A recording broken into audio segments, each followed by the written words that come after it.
Thank you very much, Mr Speaker. I want to start by saying the patronising way that the member for Broxtowe, who is no longer in her place, talked to me about countering the far right in her youth. I think countering the far right should not be only something that you consign to your youth, but a lifelong commitment to challenging and countering the deplorable racist views. It's quite a privilege to leave it in your youth. There have been many brilliant and moving speeches here today, and I think I want to address many very, very moving speeches about the Windrush generation. But I want to address the hostile environment more broadly. It's clear to anyone who has had any engagement with the Home Office that our immigration system is broken. It's in a shambles, that in its present form it has been constructed on the premise about fellow human beings which is solely negative and suspicious.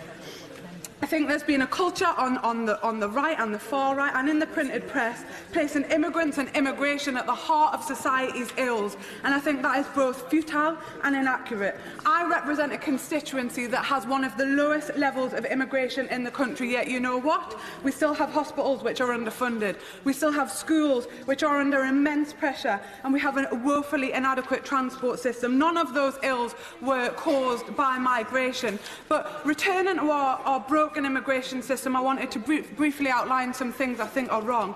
People engaging with the immigration system have to wait far too long for a response.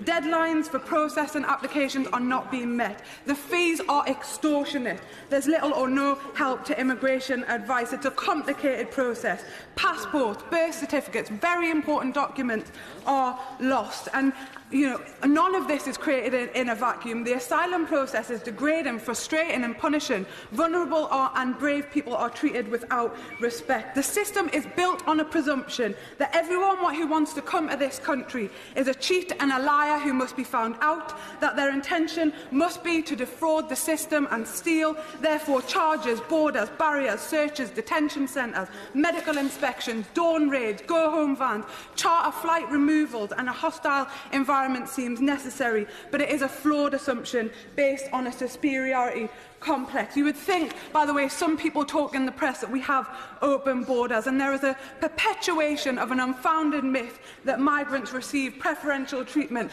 Everything that has been said in this debate shows us that is absolutely untrue. So was I surprised to hear about the Windrush treatment, the treatment of the Windrush generation? Absolutely not. It is not a shock at all.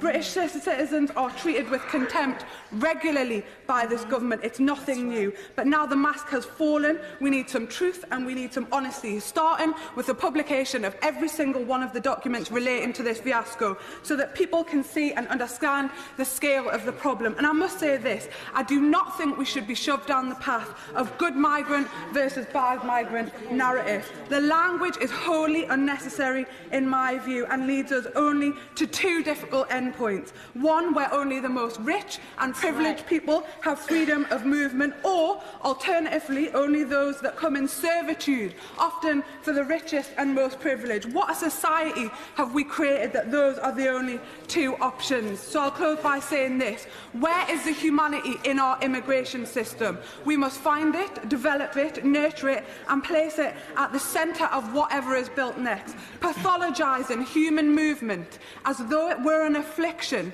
is not a route to a healthy society or a peaceful world. We can do so much better than this. Very, very happy.